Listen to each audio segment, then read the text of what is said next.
Welcome back, everyone, to another episode of Elliot's Overtime Escape with your host, the late, the great Elliot Maxwell. Hey. How are you doing today? I'm doing great, Seth. How are you guys doing? Both of you. Well. I'm doing so well. I'm so happy to be here. Thank y'all for having me. Elliot, do you want to introduce our guest for the day? It's my privilege to introduce, for the very first time on Elliot's Overtime Escape, Henry Herms. Thank you.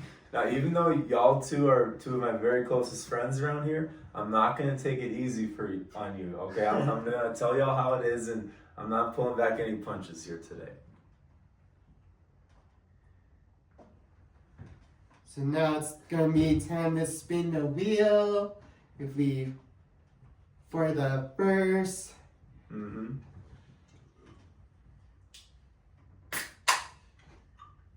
And there's gonna be Ooh. Wow.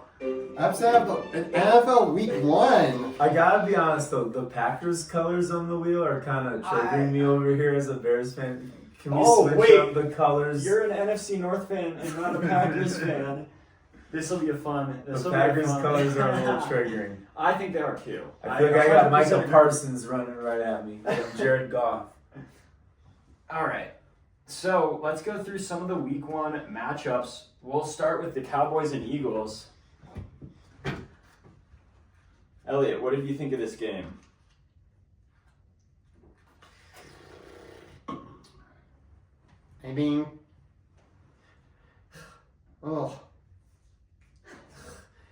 I mean, the Cowboys were played great, but like the Eagles were just a better team than the Cowboys were.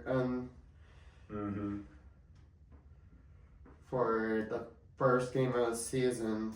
What's the position that CeeDee Lamb plays again? Is it wide? Wide receiver. Because all I saw was a wide dropper. With all those drops, yeah. Can you catch the ball? Shout out to Dak Prescott for putting it on the money. Yeah, CeeDee Lamb, 3 drops. If they're paying you more than this library costs to build per year, you gotta catch some balls. Yeah, 3 drops from CU is not a good look for the start of the season. I will say though, the Eagles looked very beatable. That defense lost so many pieces over the offseason that I'm a little worried for the Eagles' chances of repeating a Super Bowl win. And all it took was a little saliva from our boy Jay Carter doing that pregame to get kicked out of the game. Something tells me our Cowboys would not have scored that many points if Carter was in the game and didn't get ejected. Yeah, interesting. And yet somebody got spit in the face. Allegedly. Yeah. Whole lot of stuff in that game. Elliot, what did you think of that Chiefs-Chargers Brazil matchup? Oof. I think the Chargers did better on winning the game overall and had all their wide receivers way more open than the Chiefs ever.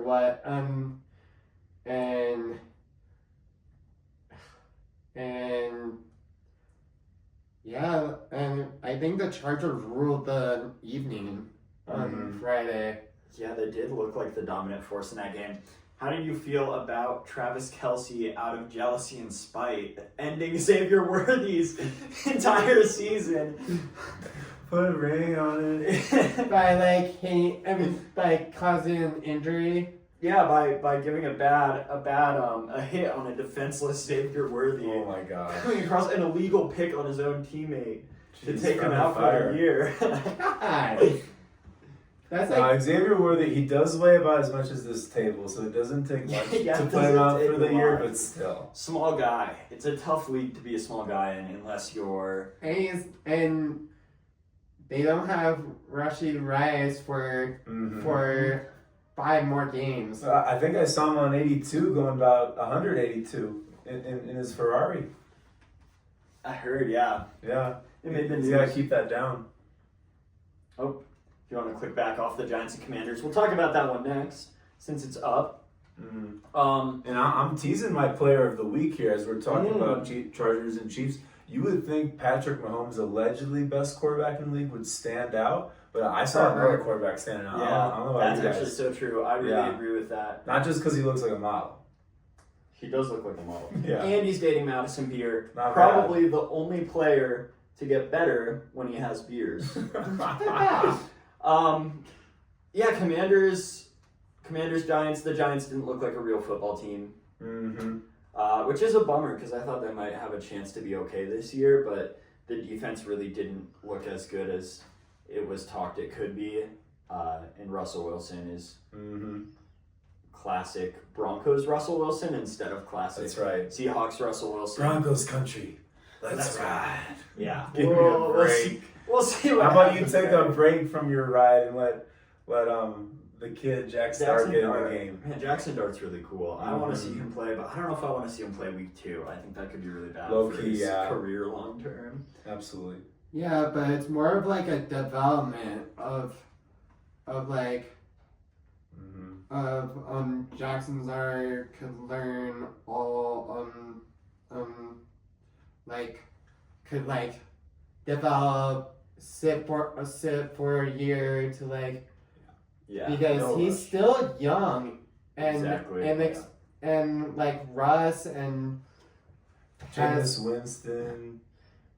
You've got your quarterback room is famous Jameis back there. I love Jameis Winston. I could go for some crab legs right now. What I will say about the Jackson Dart thing is I think it's really good for a rookie quarterback to sit a year or a few behind a more experienced quarterback. I mean, if you just look at the NFC North, or in general, out of the draft, I think I was seeing a stat that in the last 10 years, there's been 42 quarterbacks taken in the last 10 years in the first round, and only 2 have sat behind a veteran quarterback for an entire year. Haven't played in their first year. And those 2 are Jordan Love and J.J. McCarthy. And J.J. McCarthy is still pretty untested, but when we get onto that game... Please, say the word. There's stuff to talk about there. Dolphins and Colts. What did you think about that matchup? I think the Dolphins played terribly, and McDaniel or the coach of the Dolphins might get on the fired. Yep. And there's rumors flying around that Bill Belichick might be the next head coach of Miami. I wouldn't wish that I don't upon know. Miami. After seeing them the other night versus TCU, it looked like TCU was playing a high school team. It was so bad. I wouldn't wish that upon the poor Miami Dolphins. I think it's a huge waste of talent down there. Not Tua. I think Tua, the brain injuries got to him. I think. For real. I am really concerned for him staying around in the league along with Mike McDaniel. I think he'll be a great offensive coordinator somewhere though. But yeah, that seat's really hot. The Dolphins look very possibly like the worst team in the league. When people were saying it should be the Colts that are the worst team in the league, and now Daniel Jones looks like a top 10 quarterback. So we'll see what happens with that. I'm really excited to see how they do against the Broncos this week. If I'm the alleged franchise quarterback of the Colts, Richardson, I'm not renewing my lease at my condo. No. I do not think I'm going to be in town very long. If you told me one of these teams, Dolphins and Colts, was going to score 33 points and one was going to score 8, I would have guessed the opposite there. I would have thought the Dolphins indoors in the dome, we're going to have those wide receivers going crazy, and Daniel Jones would still be learning this offense. It was the total opposite. Absolute shocker. Yeah. Really bad outlook for Anthony Richardson. I think his time at the Colts is very much done. I don't really see where he can go in the league. It's a big bummer because I think I like him. I like the potential, but for real, so much potential. It just hasn't showed at all. I bet the 49ers might take a good hard look at getting Anthony Richardson for cheap because Brock Purdy is out for some time. McCorkle Jones will be leading that team. What I will say, though, that would be, I think, a good place for him to go. If you look at Sam Darnold's trajectory, he was a backup in San Francisco, had that great season in Minnesota, got paid. We'll talk about him later when we talk about the Seahawks game, because I think that's pretty interesting as well. But yeah, no, I think we'll see. But I think that'd be a good spot for him to land. Next up is Steelers versus Jets. My God. This is a good game. I did not expect this to be such a shootout. After basically trading quarterbacks. Yeah. A few other transactions in the way, but they essentially just traded quarterbacks. Holy cow! If I'm Aaron Rodgers going in to MetLife Stadium like that, I'm feeling pretty darn good about myself. Even if I'm Justin Fields, I'm feeling pretty darn good about myself. It was the defenses on both teams that kind of let the other team hang around. What I will say is, I honestly, yes, the Steelers won, but I think the Jets are going to be a slightly better team possibly through the season. And that's a bit of a hot take, but they're going to have an easier schedule. They're not in as competitive of a division. And I do see Aaron Rodgers taking a step back. He had that huge chip on his shoulder, and I think this week he'll play well. It's his first home game as a Steeler. I think it's really a good environment for him, like culture-wise, but I see a step back from him.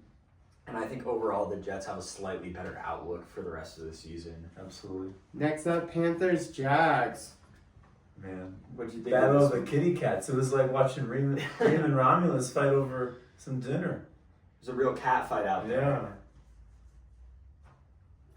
What'd you think of it? I feel like if I had to, I think like the Jags ruled the day on the Panthers for based on the scoreline, and I think Travis Hunter played played both things, wide receiver and corner, so like the dual purpose player.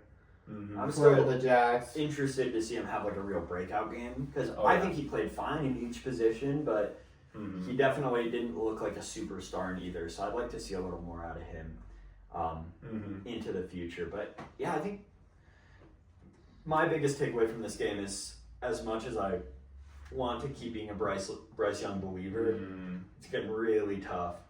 It seems like he had a big step back. There's pictures and videos of him watching a mini game on like the Jumbotron instead of being in the huddle with his team, which just isn't. I mean, he's only 9 years old, so I don't blame him for being into the mascot race stuff. Like he is in 5th grade, so like you can take what you want there, but not a great look. I saw some stats showing that Travis Hunter got way more snaps at wideout than at cornerback. But I've heard a hot take on ESPN. There's I'm no football expert, but the football experts are saying it's way harder to get an elite cornerback than it is to get an elite wide receiver nowadays. So they're saying long term he should get more snaps at corner. And then about him kind of being under the radar during the game, I guess as corner, if they're not saying your name a lot, that means they're not throwing to you. But if I'm not hearing your name a lot, if you're getting more snaps at wideout, that's a problem. Yeah, I think he had a couple catches. He let a catch go to Ted McMillan in one of his few snaps.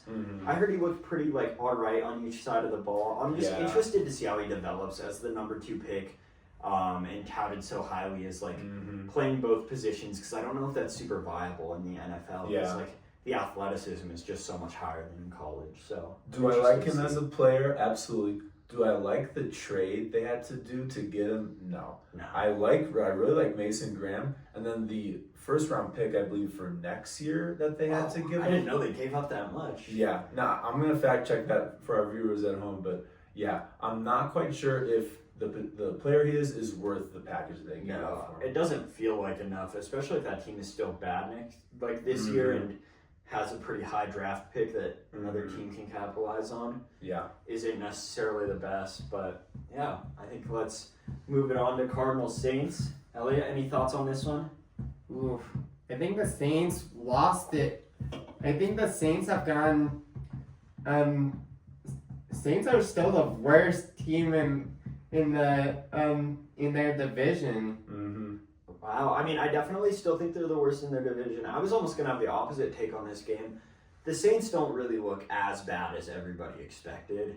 It's not a complete train wreck down there. It's like they're going to be a really bad team, but it's not like burn the building down as bad as I think at least I expected. How many other takeaways about this game? Cardinals Saints. I'm saying Cardinals sin instead of Cardinals Saints. If you're Kyler Murray, if you're an established quarterback, You cannot let someone with the name of Spencer Rattler. You could have told me that's the starting quarterback for Basalt High School back here. Mm-hmm. Spencer Rattler, come on now. Like, if you're Kyler Murray and the Cardinals, especially with weapons like Marvin Harrison Jr., you need to be way, way ahead of this game, especially in a dome like the Mercedes-Benz Superdome. Yeah, not a great outlook for the Cardinals, unfortunately. But now we've got the Bucks and Falcons. I don't want to talk about this game. It makes me sad. Man. Because I love Michael Penix. I want to see him do well so bad. It's such a heartbreaking way to lose. I think Younghoe Koo, I heard made like 11 game-winning or game-tying field goals as the last play of the game last year. Missed one that should have been super makeable. I think it was like a 40-yarder or less. Sad way to lose, but the Buccaneers look really strong. Interesting to see the Falcons play pretty well too. Getting Emeka Ibuka on that wideout room for the Bucks to go with Mike Evans, to go with Godwin when he's healthy, that's a very, very strong three wide receivers right there. In terms of the kickers, I'm a Bears fan. I would still rather have a Younghoe Koo than our current quarterback or current kicker right now, Cairo Santos. And I totally understand that Younghoe Koo, he can have one bad kick like that, one bad game. I actually have full confidence that he'll bounce right back. Oh, totally. I think I see a bounce back. One really interesting thing is I actually just saw in the news, I want to say probably like 30 minutes before we started filming this, that your amazing Chicago Bears signed Jake Moody. That's right. That just got cut from the 49ers. So that'll be really interesting to see if he can play better. Maybe he just hates the Niners or something. Yeah. Viewers at home, if you live in suburban Chicago, Lake Forest, be careful. There might be some footballs around the Bears practice training facility flying into your yard. I would put up some netting around your windows, okay? Just be careful around Western Lake Forest. And then the Bengals Browns. Battle of Ohio. Another game lost on kicking. If the Browns kicker Schmitz, I don't remember his last name. If he would have made a chip field goal and an extra point, they would have won this game. If he would have made either of the two, they would have either won or tied this. The Bengals offense did not look good, but I think that's kind of down to the Browns defense. But the Bengals O-line is scary. I mean, Joe Burrow got hit so hard I thought he would never stand back up again. I mean, he looked like a fourth grader getting hit by Myles Garrett. It was crazy. Even harder than he was getting hit in the preseason behind the second-class O-line. But yeah, it goes to show if the Browns can figure out their quarterback situation, whether it's Joe Flacco, whether it's our friend Johnny Tsunami, whether it's Shedeur Sanders, shout out Shedeur Sanders, their defense can take them a ways. They just got to figure out that QB room. Yeah. Now it's the Raiders Patriots. What do you think about this one? How do you feel about a Raiders win? Raiders look good, and the Patriots stood their ground against them. Like they almost could have caught up, could have catched the Raiders on the scoreboard. Especially because they were playing away for the first game. Across the country, in Foxborough. I think this is worrying for the Patriots. They have 0 wide receivers over there. I mean, none of their wide receivers. How are you helping Drake May with what you got? Yeah. Come on now. Everyone was a little high on the Patriots team, including me this year, and I'm not low on the Raiders by any means. I think the Raiders are going to be very competitive this year. I have a lot of faith in Pete Carroll, Ashton Genty, and Geno Smith, but really I think this is a worse look for the Patriots, losing at home.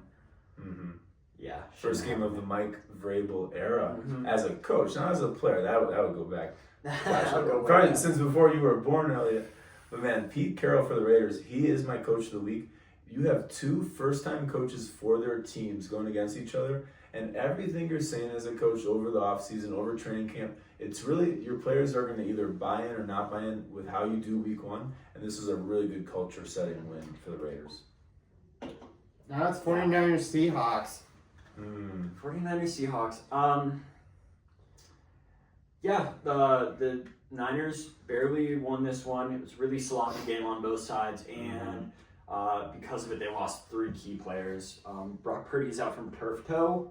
which I figured was some sort of blister or burn. But I actually saw earlier today that his foot looked like an elf foot. That toe got so hyperextended. So that's not good. George Kittle's out, and Juwan Jennings, I think, also on IR, not playing this week. So it's really 2 catches. Yeah, worrying for them. I mean, they still have CMC, but really bad to lose 3 key players. I mean, that team is so cursed. I don't know what it is. But and then they waived Jake Moody, so they. Again, Lake Forest homeowners, watch out up there. Yeah, exactly. So, man. So, like, literally... This is what happens, though, when Brock Purdy goes from making less than some of the librarians here at the Basalt High School to making, or Basalt Libraries, to making $30+ million a year. Now you got $30+ million a year less to spend on the rest of your roster. So way more pressure on him, way more pressure on Kyle Shanahan to upgrade and elevate players who are just simply not making that much money. Yeah, I think it's pretty sad, but I don't see the Niners going back to a Super Bowl with Brock Purdy. At this point, they're just too injured. I could see a rebuild coming in the next few years. I think maybe sell some of that kind of older talent they have and work towards that. Trent Williams, my Bears would love a Trent Williams right now. Now it's the Titans Broncos for...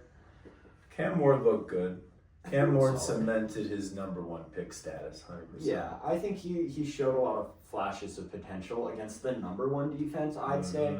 You can toss the Packers in there as maybe the #1 defense. Oh, yeah, especially with Micah. Yeah, I wouldn't quite... I still think the Broncos are better overall, but yeah. What are your thoughts, Elliot? Tell us a little bit about this one.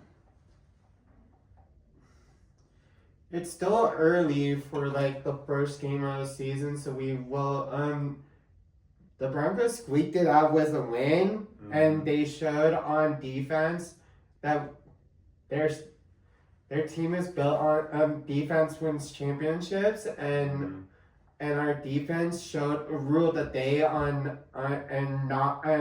sacked Cam Ward 6 times.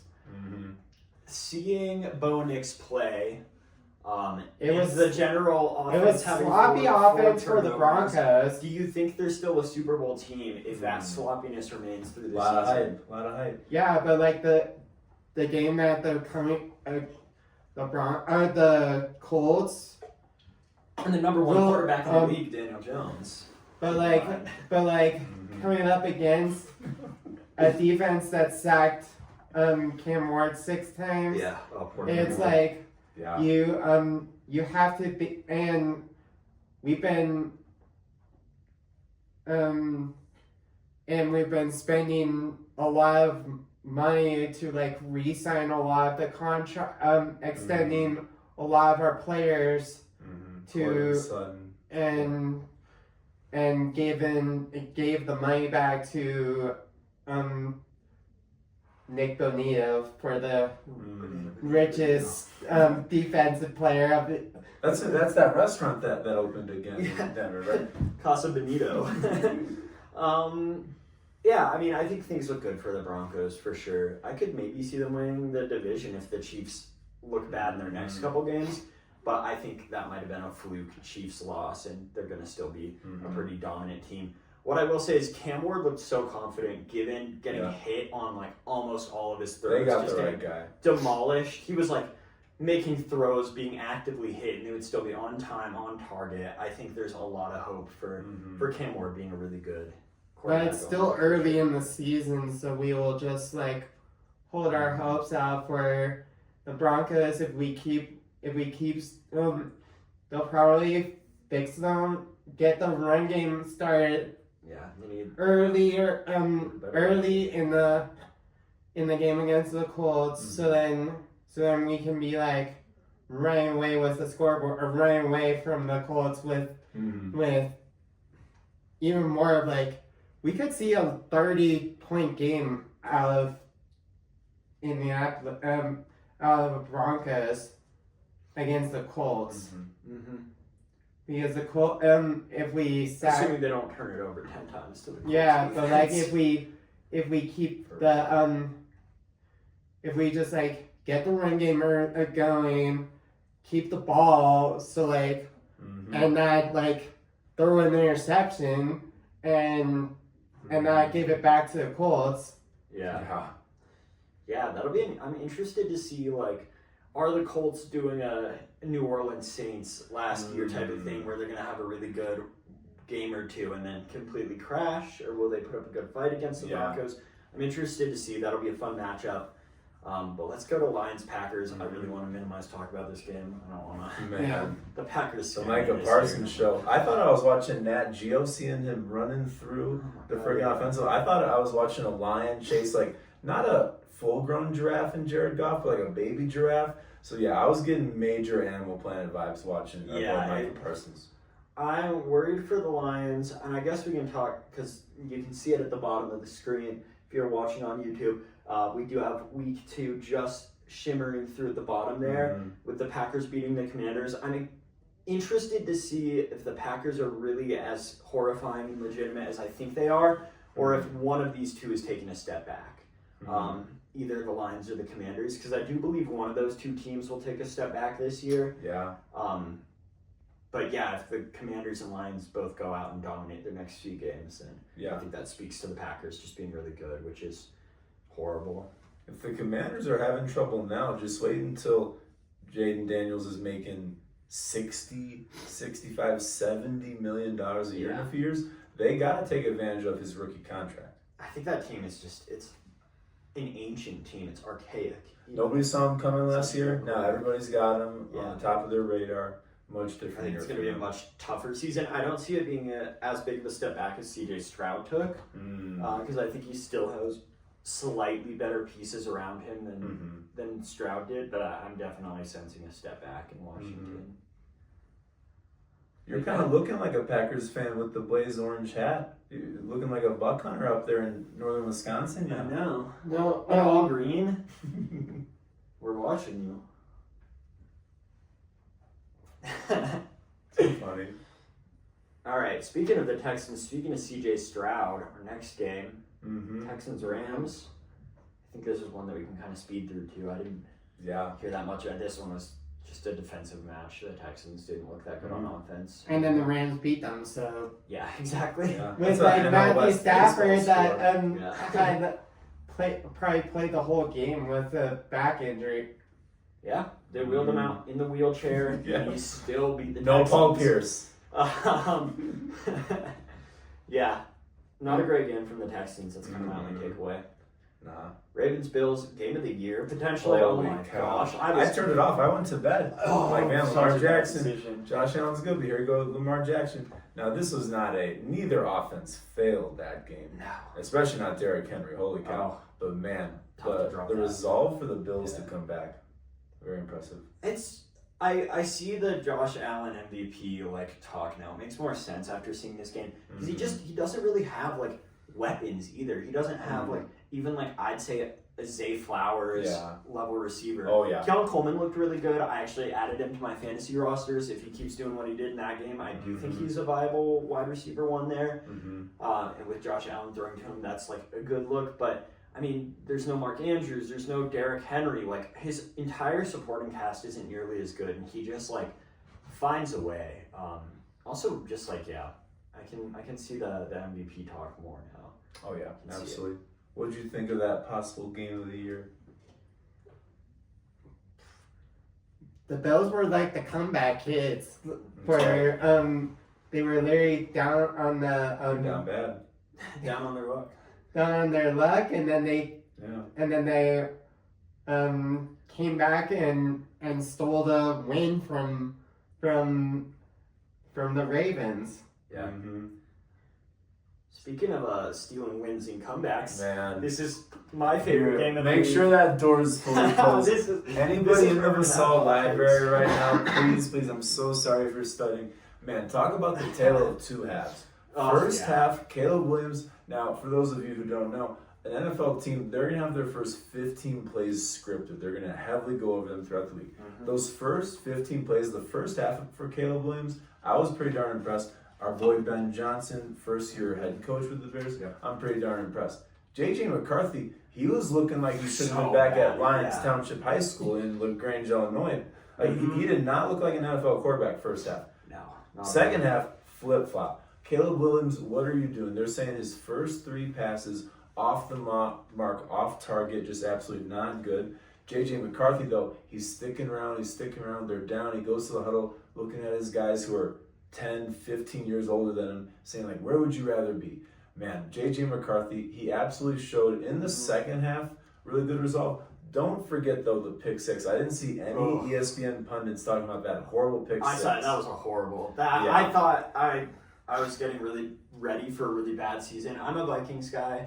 You're a Bears guy, so this was a contentious game this week. That's right. I think there's a lot of hope for Caleb Williams and for the Bears, but those accuracy issues need to get figured out, and I'm really interested to see how McCarthy plays in a different game, but he had a lot of pressure in his face too that first half. That Bears defense was moving really fast that first half, and really, I think the defense slowed down a lot in that second half, and that's what really allowed the Vikings to just walk through him a few times. Our defensive end, Montez Sweat, he's got to step up. Our new guy from the Colts, the other defensive end, he's doing a lot better, but we need the highest paid player on our defense, Montez Sweat, to do what he's doing.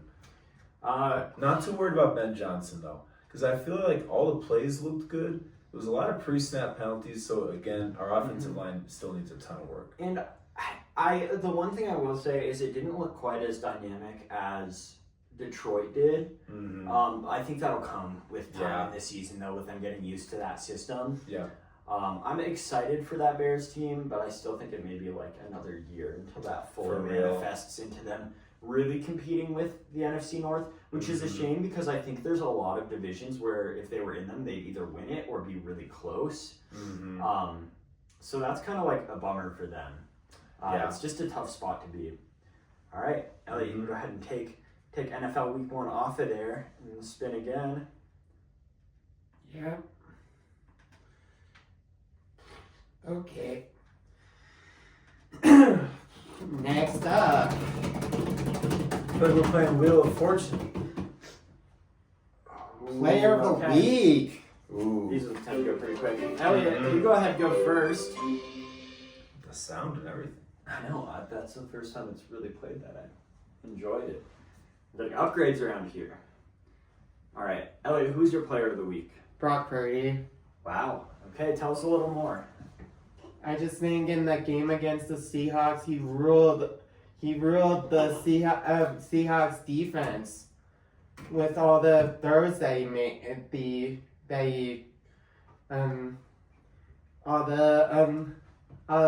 that he passed to several players and several touchdowns. Yeah.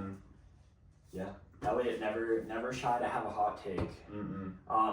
My take was not hot at all. Probably Josh the Allen. take of the week. Yeah, Josh Allen. I think it's just a little undisputable. I was tempted to put J.J. McCarthy in there because I was really proud of him. But like you said, that pick 6 was really bad. He just didn't look good in the first half. As much as I'm biased, I couldn't commit to having him as my player of the week. But I think Josh Allen is just kind of undisputed. Just played so well. He's definitely doing the most with the relative least. Yeah. Lamar Jackson, way more stacked roster for sure. Totally. My player of the week, as I mentioned earlier, Justin Herbert. You would think the best quarterback in the league would overshine.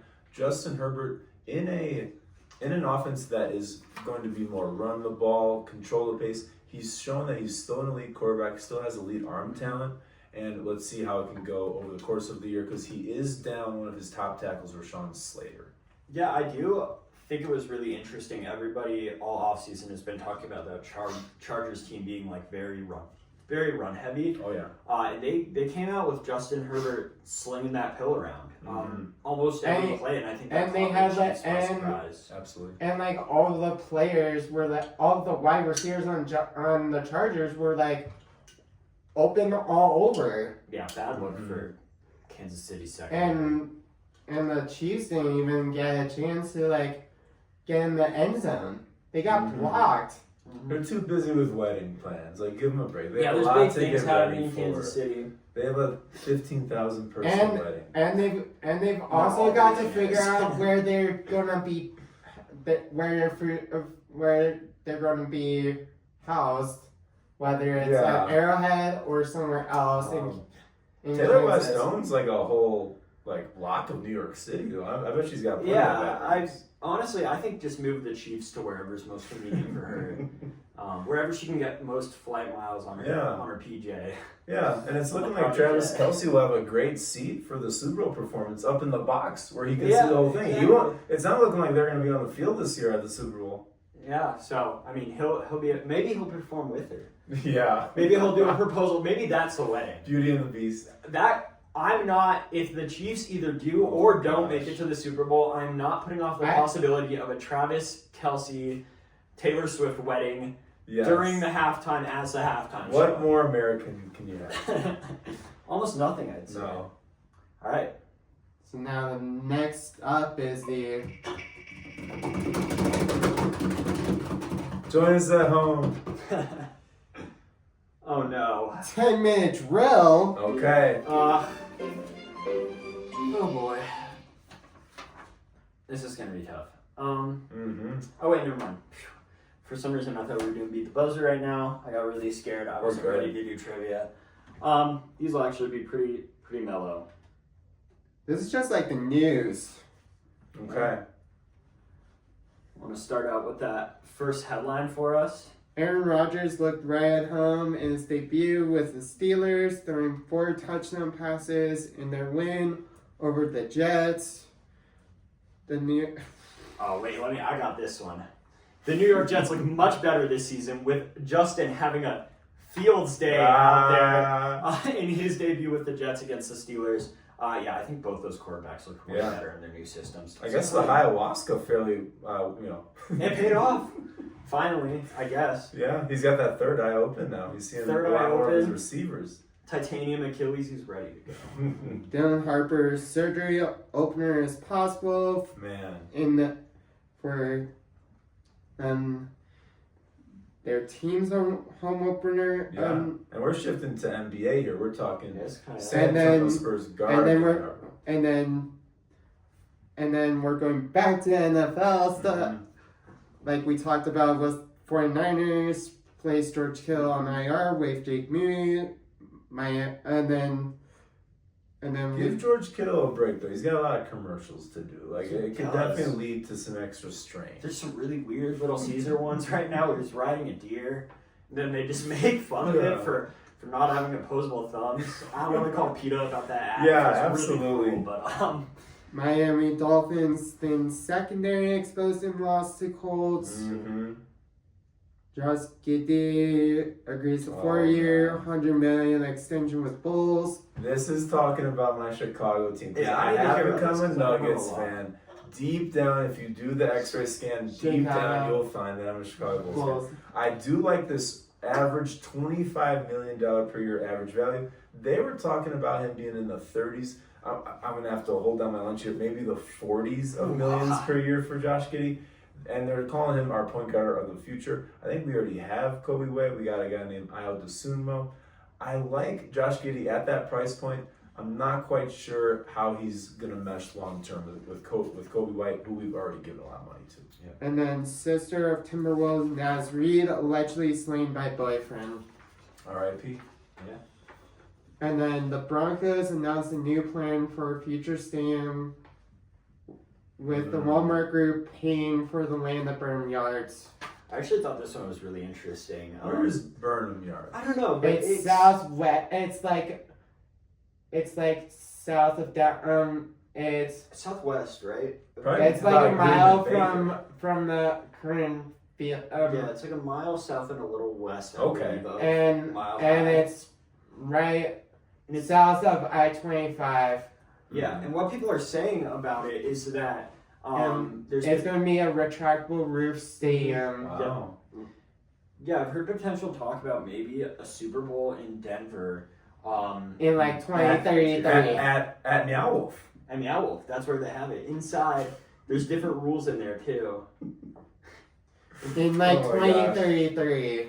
Yeah, so that's pretty exciting. My only concern about the Burnham Yards location, I want Movement Baker to get bigger. I want it to get big as the Movement Inglewood climbing. Can we leave room for an expansion of Movement Baker? You should see it 6 p.m. on a Friday. It's going to be a mixed-use development of like there's going to be hotels, restaurants, and there's going to be like probably a Walmart. It's all painted blue. Carrie Walter Penner said like there's going to be green spaces like. And who's that? The owner. One of the Walt the wife of George Mr. Walmart. Mr. Walmart. Or George of the guy that the son of the owner, Makes the sense. son of and like they just like wanted to like get some to like rival all the other stadiums that are rivalries. Which is crazy because And they announced it after Bears. Yeah. So the Broncos currently have, I think, the third biggest stadium in the league. Wow. Currently, and Mile High's been around for a while. I'll certainly miss it, but the biggest like thing that makes me think this will really happen is that the Walton Group is paying for it. It's not going to come at taxpayer. it's private funded. Yeah, exactly. So taxpayers want to. So it's like zero money is going towards taxpayers. No taxpayer money, but there is a little bit of money coming from the city of Denver for like the streets and the infrastructure. But all the buildings. Some and stuff, they'll make that back real quick. Oh yeah, the Walton-owned land seems like Holy it'll cow. make That's back. exciting. And it's going to be on the railroad yard, so they will have to do something to honor the railroad pass. Maybe they'll change the team name from the Broncos to the Conductors. Choo That- choo. Maybe it'll be Amtrak themed. Oh my gosh. We'll have an all-running offense. Insert derailment joke here. Jeez. So brought to you by Amtrak. All right. Yeah, this is fun. That's why I wanted to get you on here. Heck Ooh, yeah. hot question for the podcast. How do you pronounce your last name? We were talking about it earlier. Hermes. Henry Hermes. Wait, will you be offended if it was pronounced like Hermes? Now this is... See, because I like to say Hermes. Like, I already tried to go into the store and ask, and I couldn't get a discount or anything. But no, Hermes. For the ESPN talent scouts watching in Bristol, Connecticut, Henry Hermes, Henry E. Hermes at gmail.com. I look forward to some job offers. All right, what was the second one we just got? Flop of the week. Flop of the week. I can start with mine. Absolutely. I think mine was the Dolphins getting blown out by the Colts. I thought the Dolphins would take another small step back. I didn't think that they'd very potentially be the worst team in the league. We already talked about this game. I'm really concerned for Tua. I mean, he was like 5 yards behind on a lot of his timings. Something's not right down in Miami. A lot of like Tyreek Hill trade rumors, but now nobody wants him because there's domestic violence allegations. It's really not looking good in Miami. Not much to say. I got cover the little ears about these topics. Man, you want to go ahead, Elliot? And then my pick was the Patrick Mahomes loses in their away opener in Brazil, and then they're going up against the Eagles in a Super Bowl rematch this Sunday on Fox. Didn't get the nighttime segment though. Somehow Vikings and Falcons did, which I still don't really understand. Wow. I guess 2 young quarterbacks. But that means But like the Eagles fans on the East Coast are probably going to be staying up until like 7, 8 o'clock at night. Yeah. Probably later than 7 or 8, I bet. 9 or 10. Those fans, they'll be up for 3 days straight. Actually, they'll be going up a flagpole, a street light. Yeah. They'll be doing God knows what horse poop during a Super Bowl parade. Those fans are the most unpredictable. Yeah, it's either that or the whole city burns down if they lose. So either way, it'll be an interesting couple days in Philly. Absolutely. My flop of the week, as I mentioned earlier, the Chicago Bears. I'm a Chicago hometown kid. Big time listener of Chicago Sports Radio. Shout out Waddle and Sylvie. Shout out Carmen and Yurko. ESPN 1000. So much hype about Ben Johnson this summer. So much talk. Oh, he's going to change this. He's going to change that. Our old guys out. To come out how they did in the first half, it got our hopes up as Bears fans. And if you give us a little bit of hope, we're going to take a mile with it. To be crushed. The second half, oh my gosh. And then to see another hometown kid, J.J. McCarthy, come into our house, into a place that he had been to years ago to watch a game and beat our guy, Caleb Williams, who, man, is actually looking in that second half worse at times than he looked last year. I don't know. My flop of the week, I hate to say it, is my hometown Chicago Bears. That's tough. Really great storyline for J.J. McCarthy, though, to go win his first ever game in Soldier Field. Yeah. Super emotional. And then the Bears are moving away from Soldier Field in the future. Up So to like Arlington Heights, Isn't Soldier Field like the oldest stadium? 1924. It has to be. 1924. The Roman like columns going on. That's crazy. There's been so much like animosity between the Bears and the city of Chicago because y'all are talking about the Broncos paying for everything. The Bears are kind of the opposite. The Bears want as much as money because the Bears owners. I went to high school with some of the McCaskey family. They come from a different level of means than the Walton family. They are billionaires in the single billion case, not hundreds of, So it goes to show the stadium has been a major point of contention. They're trying to build paradise up in Arlington Heights. I may go back one day to see a game just to see everything, but the way construction goes in Chicago, whether it's a road or a $100 billion plus stadium, this is going to take a while. And they're opening at the same. That's the worst thing ever. They're never gonna win. It's gonna be. Both the Broncos and the Bears are aiming for the same exact year, 2031. Seeing how Colorado crews get worked on compared to Illinois crews, I would guess the Broncos Stadium is going to be ready 10 years sooner. Wow, really? Because I've always thought of Colorado crews, at least if you're thinking about roads, are the worst. At least you see them. You drive past construction in Illinois, there's nobody there. I don't. Hot take, I do not actually. I've been thinking about it for the past couple minutes. I don't want any retractable domes anywhere. Give us snow games, give us bad weather games, give us windy games. I don't like the idea of cutting off. You should use your environment. A retractable roof will be good for like Super Bowls, concerts, like Taylor Swift, she get us AC there for. We have big venues, Red Rocks is there. We can still like open it up to the weather games, because it's retractable roof, which means like I can't. It could be like you make a good point because you can use it both ways. You can still like see the Rocky Mountains. You can still like have the snow come in, but like you can close it sometimes to like. That's a good take. to basically be like one game. You can have it be like enclosed sometimes, but then sometimes you can have it have the roof be open to like the elements. I can just never possibly imagine them actively leaving the roof open during snow or rain because I don't think the interior infrastructure of that building is going to be made to like really be weather resistant like an outdoor stadium is, and I don't think like obviously it's going to come at least down to a little bit of player choice at that point.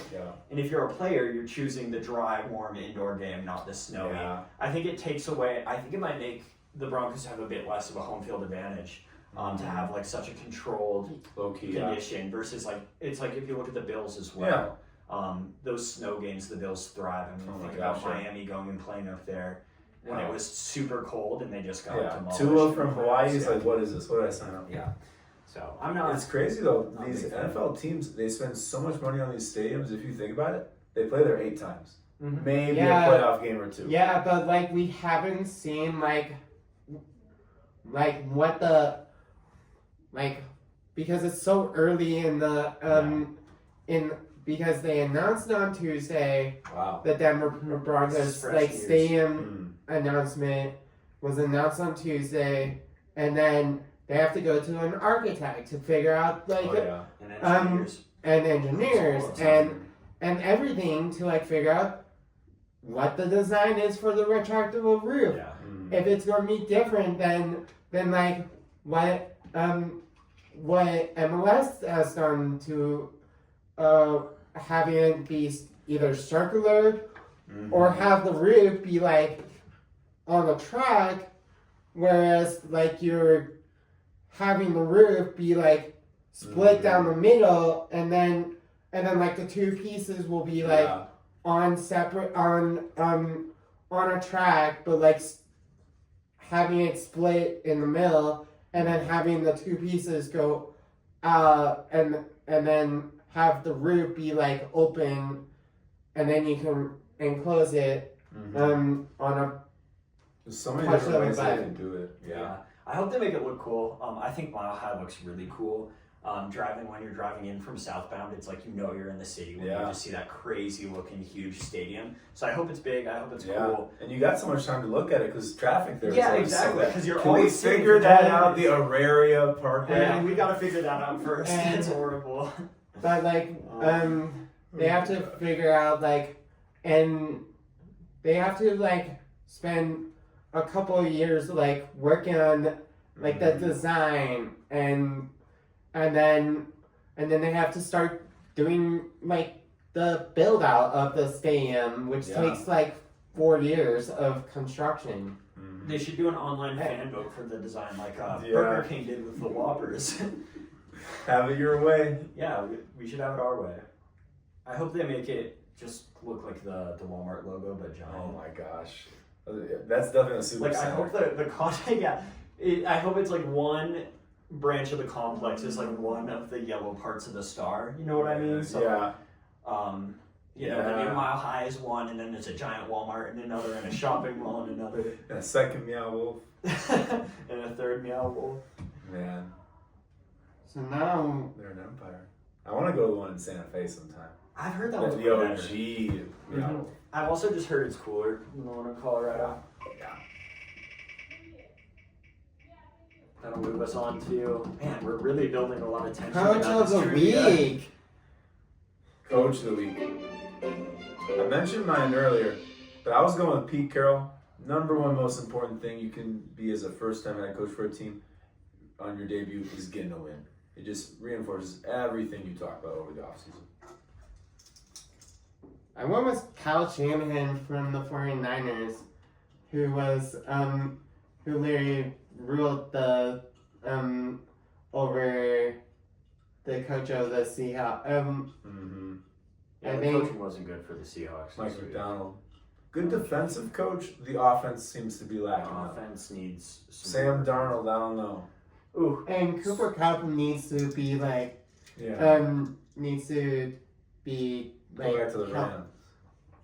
Or get traded to somebody else that needs the help. Not to the Rams. I'm tired of the Rams being or good every year.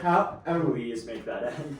Or the Patriots send Kupp to the Patriots instead of Is he good enough to fix the Patriots? Would be the question there. But talking about Sam Darnold, my coach of the week was my coach of the year last year, Kevin O'Connell. From going from that first half where it looked like they were just getting outplayed in every factor of the game to coming back in that second half and just completely flipping it around. You can see how much he has that locker room. I think his coaching style is really good. It's always been funny to me. Him and Dan Campbell strike me as almost opposite coaches, and they're both effective. But I do see Kevin O'Connell's coaching style of really building people up.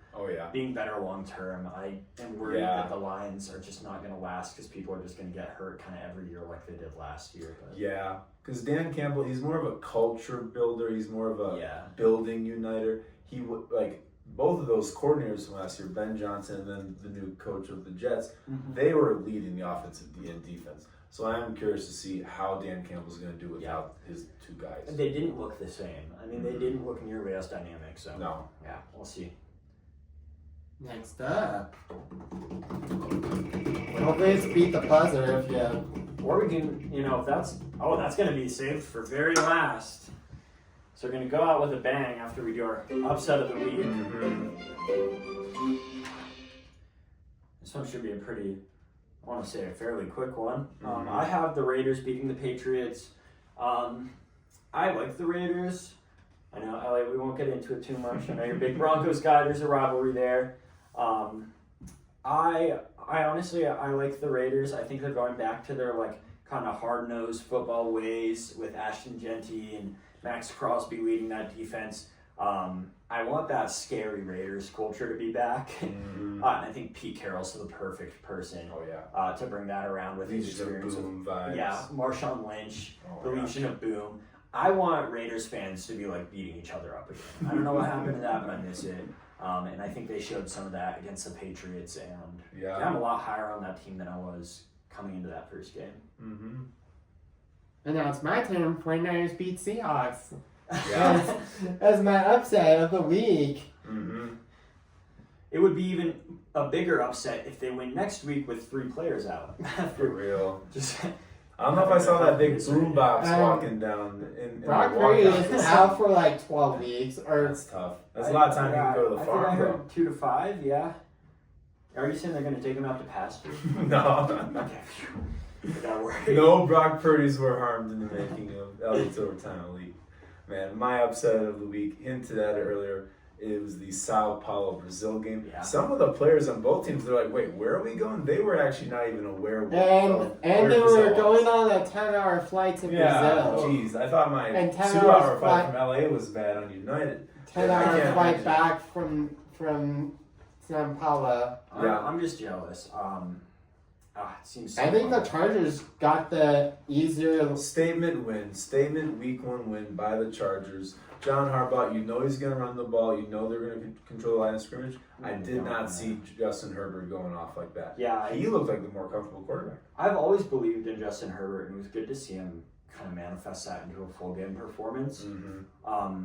I still think they're not going to be the best in the division, but it was a really good first game from them. Mm-hmm. Yeah, Patrick Mahomes was still Patrick Mahomes, though. But the shock was that they lost a game that was 1 score. I think they were. I heard about some crazy thing. They were like 17-0 in 1-score games. That slipped. And now they just took their first loss. The streak is broken. Mm-hmm. And they're leaking on. They're showing cracks on offense and cracks. We're showing on the defense as well. In the because the Chargers had all their wide receivers open, Lad McConkey to blowing the. Their first round pick, Williams, finally is getting it going. Yep, Williams is finally getting it going. I'd like to see more from Amarian Hampton. Is that the rookie running back? This is their backup right now. I feel like. Glad to not see it in this game because I was going up against him in fantasy. Najee Harris. Still lost that game by like 30 points. Joe Burrow decided to get like 3 points as a quarterback. That was really cool. I mean, I think the Chargers will be a playoff team very possibly. I don't see them like winning the division or going deep into the playoffs. So we'll see. Could change on that. Last but certainly not least is the trivia for the to end off. Ugh, I'm ready. this is scary. I don't know if I'm ready. Because I have to. Not only do I have to get these right, which would already be a stretch for me, I have to beat you to the answer. Oh, so that's how we're doing it. It's like, Yes, it's so how we do trivia here, and we'll update you on it as well as remind your guests because it's been a little while. It's hosts versus guests. Okay. I think Liam beat us. Liam, shout out Liam. Liam beat us 5-4 or something in our last episode, so we're 0-1 right now. I don't know why we did it only NBA. I think that means we go 0-2, but I'm gonna have as much confidence as I can, which is not a ton. All right, Elliot, I think you have the first 5 questions. These ones are yours. Who has scored the most points in NBA history? LeBron James. I had a feeling. Is that Up until this year, it was Lou Alcindor. wait, Now Kareem that's Abdul-Jabbar. only. Is it only this year that? I believe LeBron just this past year, unless these years are starting to be fuzzy in my head together, I'm pretty sure he just passed That's Kareem crazy. Abdul-Jabbar. Because Which I is was really gonna- it's crazy because it's not really a scoring accomplishment for him. No. If I'm thinking of LeBron, I'm not really thinking of him as a scorer first. But It's a he's been in the longevity. league so long. Yeah, I was honestly gonna guess LeBron because he's been in the league so long and just didn't quite have the confidence in it. What are the full names of the 2 teams in New York City? Ooh, New York Knicks and the Brooklyn Nets. That's right. That's right.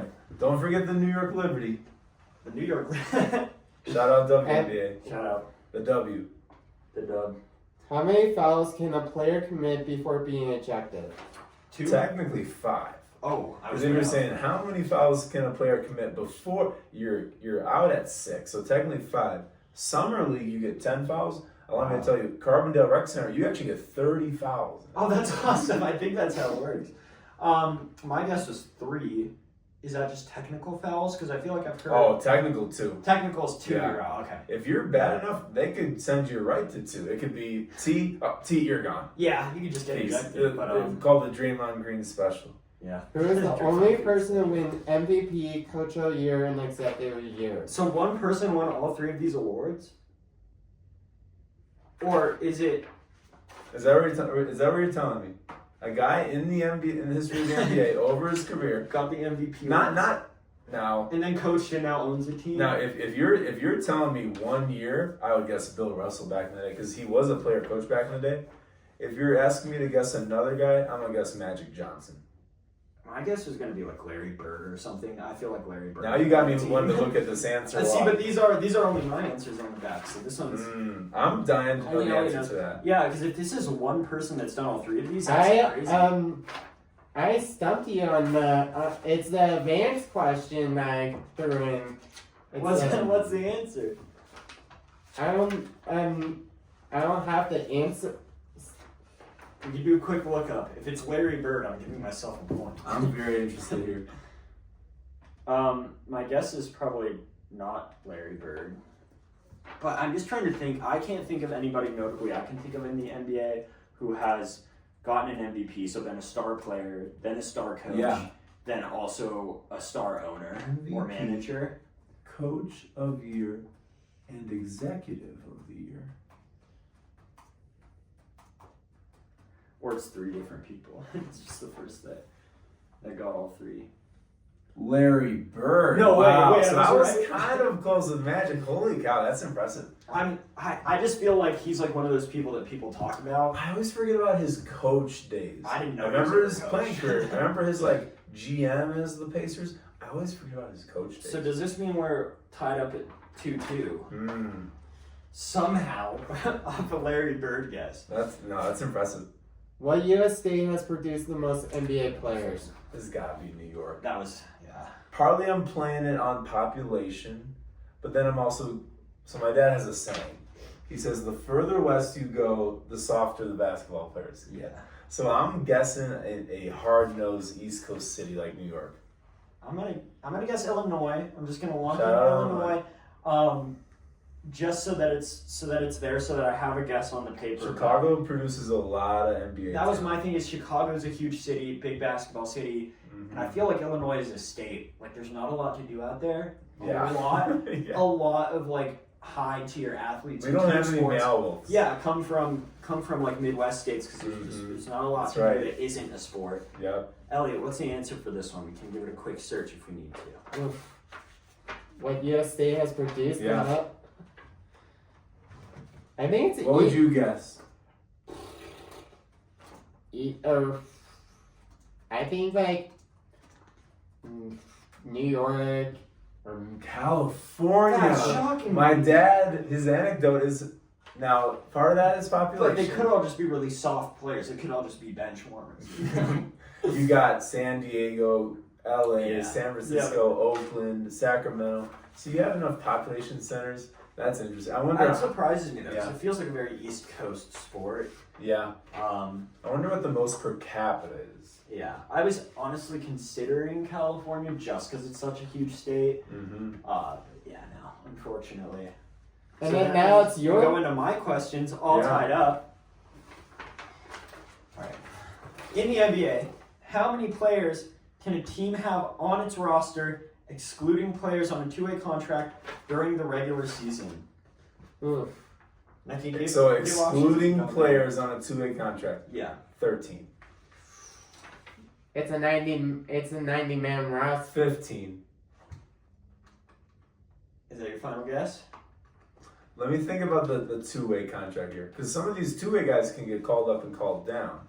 Yeah. So I'm trying to remember my visual memory from NBA 2K, me like filling out rosters. Elliot, did you say 90? 90 is always like the Players? It is below 90 that you can have on an active roster. You're thinking of a college football team.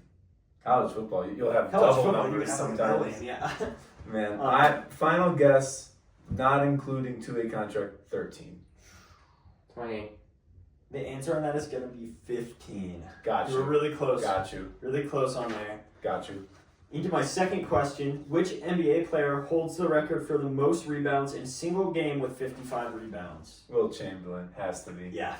Now, granted, he was going up against guys my height. I'm only 6'4" and 5'8" square foot for the ones that know. If you were wondering, ladies. Hoka height, I could have gotten a few more rebounds, but no, it's got to be Will Chamberlain. Yeah, I mean, wasn't he playing when dudes were still like Dentists, working 3 jobs, or like plumbers. working in steel factories Yeah. during the day and then playing the night? Oh my gosh. Yeah, I think he is real dominant. No, those are good questions though. Holy cow.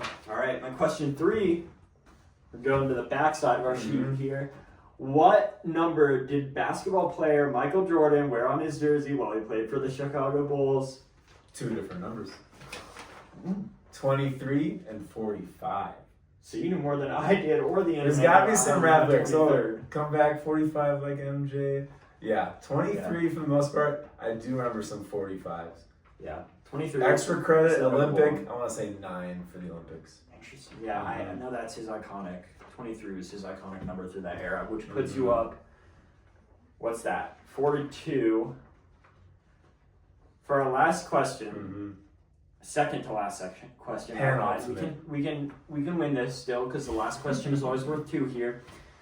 In what year did the NBA officially Man, begin its this first sucks. season? 1994. So I feel like we just a few years ago had the 75th anniversary of the NBA. So 1940 something.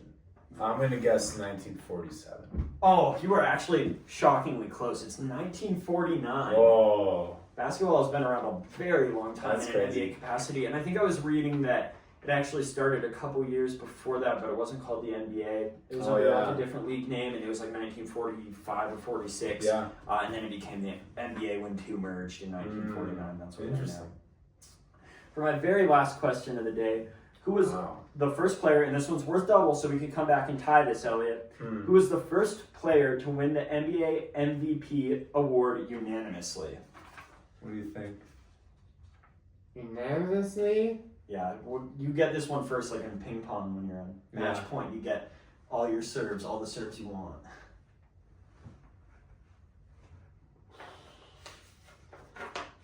Oh. I would have to guess like I'm thinking going way back. Interesting. Way back. Larry Bird. I would guess Bill Russell. Oh, Russell. The answer for that, shockingly enough, is Steph Curry. Wow. Yeah, at least according to my sources. That's crazy. Steph Curry. So when the MVP has existed, it never got dished out unanimously until Steph Curry. I guess he did have those really dominant years. Oh my It was gosh, just yeah. like- Plus he changed the game. he changed the entire way the game was played. I also find it hard to believe that a guy who scored 100 points in a game, Will Chamberlain, 55 rebounds, isn't getting it.